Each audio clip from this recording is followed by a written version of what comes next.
Game 6 today, it's going back to LA where the Clippers are favorited by a point where it opens. Will they yet again get a Game 6 victory like they have previous times in these playoffs? We're going to break down this game today. We're going to break it down from the spread that I have. We're going to break it down from the player props that I took in this one, and obviously the DFS purposes, ladies and gentlemen. Fellas. Let's get into it right now. So there's no national calendar day that I want to alert you about. There are some you can look up because it's your boy's birthday today. I'm turning a whole quarter today. 25 years old. We're about 12% of the way through the life. Fingers crossed. Yeah, you can do that math. I'm staying alive for as long as every experimental thing that happens. Give me that shit. So my genes to every stem. Give me that shit. I'm staying young today. But because of that, there's a slim chance I'm going live later today because your boy's going to be chilling out, relaxing, drinking some IPAs, going to a comedy show, doing some things here and there. I'm excited to have a good day.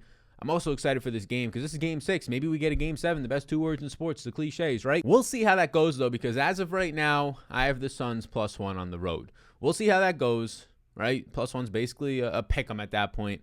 But let's break down what happened in the previous game. A massive adjustment, and an adjustment that was forced upon the Clippers, and we can start on the Clippers side, was Ivica Zubac was ruled out in this game. This was his first game missed in 2 years since he was traded from the Lakers locker room to the Clippers locker room 2 years ago, right? So they have to go small ball. And this was an adjustment that I was talking about before Game 5. I was saying they should probably go small ball, right? It looks like something that should make some sense here. They went small ball the final 2 minutes, too little too late in that last game.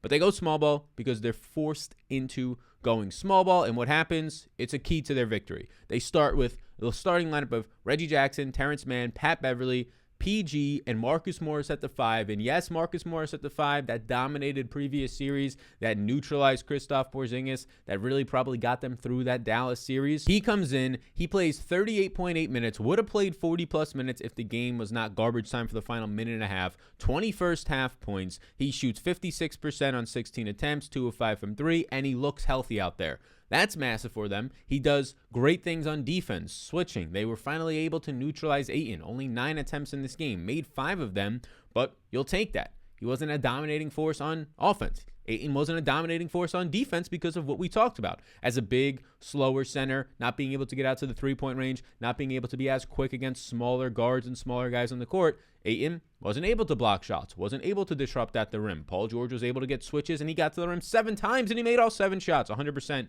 at the rim was Paul George in this one. Ayton ended up being a game worse, -22 on only 9 attempts. Paul George the complete opposite, though, as he went 8 of 8 from the line, 7 of 7 at the rim, shot 75% in this game with high percentage shots, 15 of 20. This was likely his best playoff game of all time. Total domination. 41 minutes of play. Would have played 43 in this one. It was a lot of fun to watch that. And you can see right now that Paul George currently, as it stands, I projected on the screen the minutes for the Clippers right here. 43 minutes projected for Paul George right now. I'm not projecting in Zubac. If he is in, obviously things will change. Although I think they should stick with the small lineup because it clearly worked in a massive way. The Suns only led 1 time in this game by 1 point. Outside of that, it was pretty much domination. They got within 5 late. They got within 6, 7 late, but it was pretty much domination. Paul George going off in that third quarter. George had a dominating third quarter of 20 points. It was the Marcus Morris show in the first half, 20 points, dominated in the third quarter by Paul George, and then just hanging on to the lead. A couple of late jump shots by PG-13 to close Game 5 out. Now, there's a lot more adjustments because of this, because of going small ball. The lineup and the rotations look different. Rondo still wasn't in the rotation, so I don't expect that. DeMarcus Cousins did play 11 minutes, did score 15 points, looked great out there. Some people in the Discord and just in general are saying, why not play DeMarcus Cousins more? Well, that's because what he was doing on the opposite side of the court. First of all, DeMarcus Cousins was extremely gassed out there, and he just can't play defense. Even in scoring 15 points, dominating Dario Saric on 3 straight possessions, going right up, posting him up, and scoring on Dario Saric. Even doing that, 15 points in 11 minutes, he was only +6 in the game. Now, +6 is better than being a minus, but when you're contributing 15 points in your 11 minutes and you're still only +6 in the game, right, it should probably be somewhere around +12. It's because defensively, it's not a great unit on the floor because of yourself. Now, Cousins, I think, is going to have to play minutes if Zubac misses again, but I only have him at 10 minutes today. Can he see 12? Sure. Can he see 20? Highly unlikely unless guys are banged up and Marcus Morris gets re-injured and they just need the body out there. Things like that. Patrick Beverly has continued to play well. Now, Devin Booker finally got going in this one, but it wasn't anything that was lights out. He had a 30-point game because he just shot well, but wasn't anything too massive, and it's not been that great of a series for him since Game 1. A decent game this time out, but Beverley has been fine, scored 7 points, got 5 boards, so he's also a little bit of a contributor on the offensive side. But it's important to point out that Patrick Beverley, especially if you're going to bet his props or any DFS stuff for him, he was going to play even more minutes. He played 31 minutes in this game. The game blew out, so he would have played 32. But here's the big thing. He picks up his second personal foul right here. This red is when he's playing. The blue is when he's not. He picks up his second personal foul 4 minutes and 43 seconds in. He has basically been playing in the postseason since he's getting more run, these 8-minute stints. So he loses here 3 to 4 minutes. Let's just call it 3 minutes of play, and then he checks back in. So he ends up playing 31 minutes, right? He loses 3 minutes there in the second quarter, so that's 34 minutes right there, and then he ends up losing at the end of the game a minute 13. So he would have probably played, we'll call it 33 to 35 minutes in this game instead of the 31 that he had. And yes, those extra 2 to 3 minutes might lead to an extra rebound, an extra steal, an extra 3-point attempt, whatever it might be. So in projecting Patrick Beverley's minutes today, instead of giving him 30, I think I'm going to lean closer to the 33 number. And Sal, 2 minutes, yeah, when a guy averages 0.7 fantasy points per minute, it's 0.75. That's an extra 1.5. That will help you in a lot of areas and will help you place and potentially win some more money, even though it might not. Those things are very, very important. And that is why we get into the fine nitty-gritty details on this here show. So to close the door on the Clippers and give you my favorite interests from their side and a player prop from their side, we can talk about Nicholas Batum getting more run. He played 30 minutes, was great defensively. He was plus 18 in this game. Only 2 shot attempts, but he got the run off the bench. They ended up shooting 33% from 3-point range, 10 of 30 the Clippers. They got a little bit hot late in the third and fourth quarter. PG got double teamed. Reggie Jackson had a couple open looks, nailed those. But they're going to shoot better than 10 of 13. They're going to shoot better than 30% from 3, and that's something to see as a Clippers fan going now home. Okay, we like that. We like that type of regression, if you will. 93% from the line. They won in fast break, 19-8. They dominated in the points in the paint, 58-32. Only had 10 turnovers compared to the 14 for the Suns. So they were winning everywhere in this game. Right, that's why they had domination going on. The small ball lineup, just like it dominated the Mavs, ended up winning here. And all this stuff looks great. Now they're going home as favorites, but I don't want it. I'm not buying it too much. As much as I love the heart of this team, the grit of this team, how well they are playing on defense, this team right now, I don't know how much more they can sustain this. It took a Paul George best playoff game of his career. It took Marcus Morris finally getting healthy and playing absolutely unreal from a defensive standpoint. It continues to take Reggie Jackson playing 2 to 3 levels above the player that he is and elevating his game this postseason. And oh yeah, his bank account once it comes for free agency. But I'm not buying it too much just from a playmaking standpoint because it comes all down to Paul George's shoulders shooting 75% in this game, right? You're going to see Chris Paul continue or start to push the pace. You'll see DeAndre Ayton in this team and Monty Williams. They're going to at least attempt to adjust here, right? They're not going to just take DeAndre Ayton off the court the entire game, although we did say expect less run than his 42 minutes that he got because there's no Zubac. But that being said, I'm going to take the +1 on Phoenix. It is a much better team here. You are not going to get beat in all those spots, especially in the paint where they got beat by 20 points. That's probably not going to happen again with Ayton out there, right? So not going to get beat in the paint. Can get a little bit more pace and actually keep up in transition and not get destroyed in terms of your turnovers and how many points of turnovers you're giving up, just easy buckets. It will likely take somebody stepping up, right? It will likely take a Jay Crowder or a McCall Bridges, the piece that they really need, somebody to come alive offensively outside of the 20+ points you can get from Paul and the 25+ you can get from Booker. It's going to take one of those other pieces on the team. Maybe Cam Johnson continues to play well as he has been. But I'm going to be taking right now, as much as the pendulum is swinging for a Game 7 right now, and the Clippers in Game 6 at home have been great the past couple of series, getting down 2-0 in that Game 6 being the one that really gets them there, right? Gets them over the hump. For me right now, I'm going to take the Suns at +1. And before we get into the Suns side, I'll talk about a player prop that I have and a couple of them that I have and most of them that I have. I have 4 of my 5 props today from the Clippers side of the ball because I am projecting out Zubac. Prize Picks right now is projecting in Zubac. If you want to try out Prize Picks, it is down below. Right now, Prize Picks is running a couple of promotions for the NBA playoffs. Use the code SAL. They'll give you a free bet up to $100 when you sign up and deposit. Free bet up to $100. And if it's your first time being referred, whatever you place, they're running this $1 million contest that you can check out on their site. If you just get 5 out of 5 right, you win $1 million. If you were referred and in your first ever contest, you get 5 out of 5 right, you win $1 million. Yes, I don't know where they're actually getting that money from. It's obviously low odds to hit all 5 properly, right? But pretty fucking cool type of deal. So they're running that throughout the rest of these playoffs. So be sure to take advantage of it now. Linked down below, the code SAL. But currently I'm taking the overs on a lot of guys because I'm projecting Zubac to be out. Look, this is an injury that ended up missing a game in Game 5, which is pivotal, right? The first time in 2 years. So it's clearly something that is going to be impactful. As a big man who's going to be getting bruised around and weight bearing down on injuries around him, I don't know if he's going to be out there again, and I lean that he's not. And also the fact that playing small has worked out for them every single time that they've done it. So getting Zubac off the court probably benefits them because it neutralizes Ayton to an extent. Everything went perfectly for the Clippers in that game. And that's why I'm kind of going to go to the other side, because I don't think everything's going to go perfectly for 2 games in a row.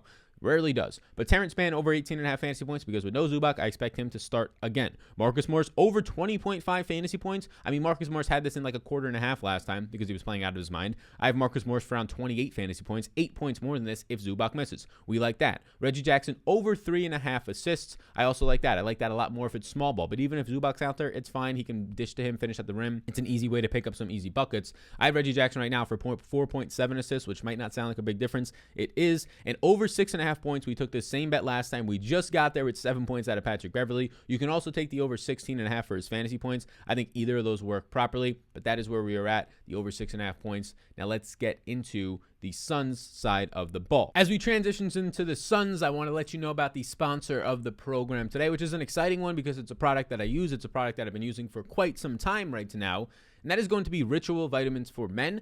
And you might be saying, well, what the hell? This is a sports show. Yes, but I think this is something that actually can benefit a lot of you out there, specifically whether you're somebody who's interested in vitamins in your own health or not. So Ritual Vitamins for Men and also protein powder is some things that I'm using right now, but the vitamins for men, multivitamins, the reason why I personally like them is, well, I actually look out for my health, but getting every single vitamin in one is usually difficult, whether it's vitamin B12, which gives you some energy, whether it is vitamins or your omegas, which normally is a totally separate pill that you have to pay for. So Ritual for Men, like I said, is made traceable. You're able to know exactly everything and where it's coming from, what is being put into your body. You're not buying some sketchy multivitamins at GNC. If you're buying the multivitamins at GNC, I don't know what you're doing out there. There's not much put into those except dollar signs in the maker's eyes to try and get some dollar whiskeys out of you. There's not much tender love and care, the TLC, for you and your body. Ritual makes these healthy habits easy because they just deliver it to your door every single month. And you don't got to go out to the store and wonder which ones you're getting. They deliver it to your store at some industry low prices every single month. And here's the big thing. You don't like Ritual? You use it for a month. You use all their pills. 30 pills. You use an entire thing of protein powder. Stock the fuck up. You use it all.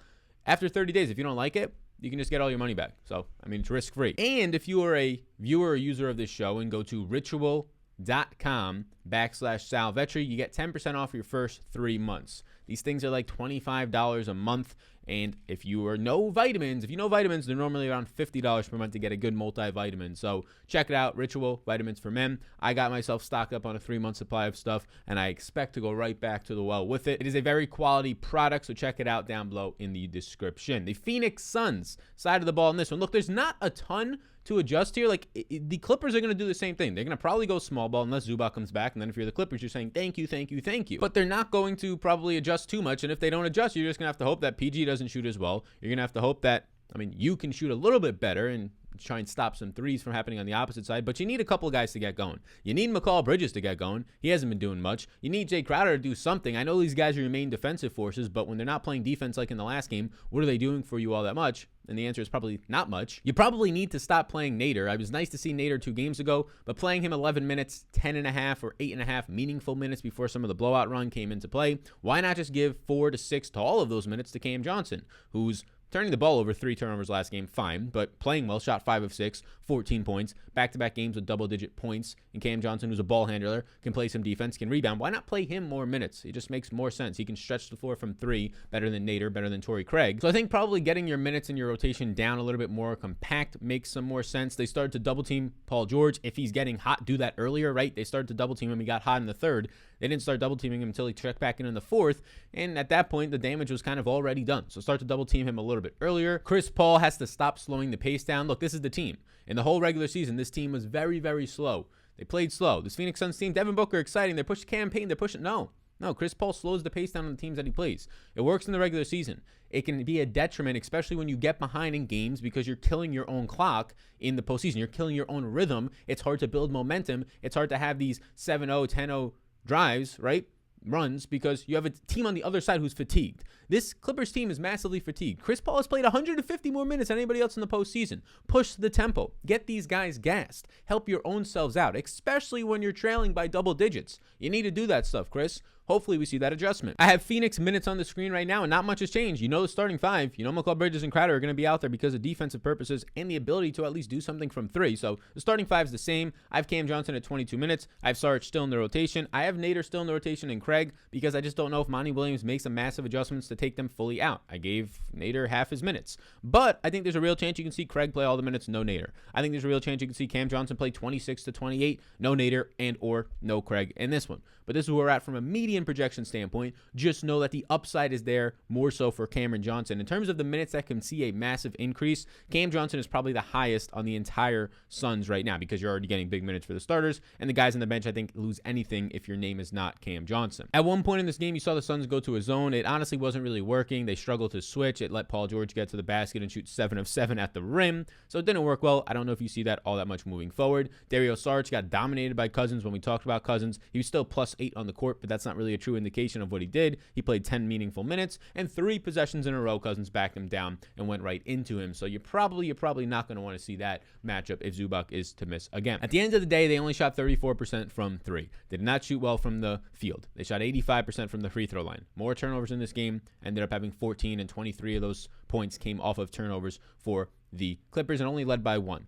I think you're going to see some things turn around. I think you'll see them push some pace. I think you'll see tighter rotations. You have to see, if you want to win here, Crowder and McCall Bridges to finally maybe not come alive for 25 points, but do something here. Hit some baskets. Take some shots, right? Devin Booker's going to do his thing. DeAndre Ayton might get neutralized again. Maybe not to the same extent, but he's going to be doing his thing. Chris Paul, push the tempo. Other guys, somebody else has to chip in here. Is it a Cam Johnson? Is it a McCall Bridges? That's what you're betting on. And at the end of the day, on the opposite side of it, if you just want to see how they played the first couple of games in this series, if you want to see how they played games 1 and 2, games 4, the games where they led to victory, in 1 or 2 of those games, this is a close series to being 3-2 Clippers going home right now as decent-sized favorites. So there is this thought in the head and some bias that this Clippers team is much worse than the Suns, and on paper they should be. But the way that they're playing in the series, there's a real chance that they could be 3-2 if it was not for the Valley oop, the Paul George missed free throws that seem so far ago now. So if you just try and stabilize that a little bit there, if you just try and wipe away everything that's happened, this could be a totally different series. That said, the Suns are much more well-rested. If they push the pace in this one, I think you see a gassed and fatigued team like Paul George has been at the end of many of these games start to show up. Very similar to the Brooklyn Nets and Kevin Durant in Game 7 versus Milwaukee. Durant was gassed in that overtime period. You have Paul George playing 150 and on 200 more minutes than that guy who was gassed.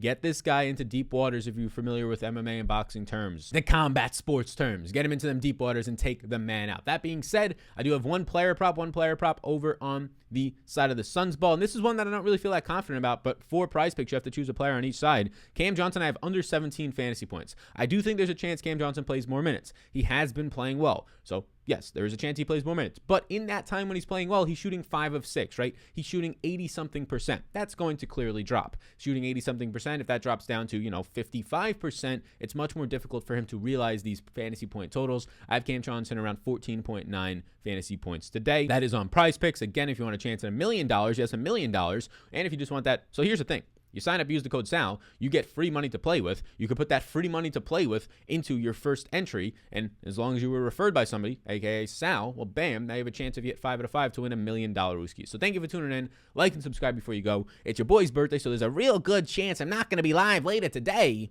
What kind of voice is that? But thank you for tuning in. I appreciate it. 25 sitting on, not 25 mil, like your boy Drake said. It's my birthday. I'll get high if I want to. Can't deny that. I'm not probably going to get high today, but, some whiskey, some IPAs. We're going to have a good time. Peace out, gang. And I'll see you on the flip side of 25.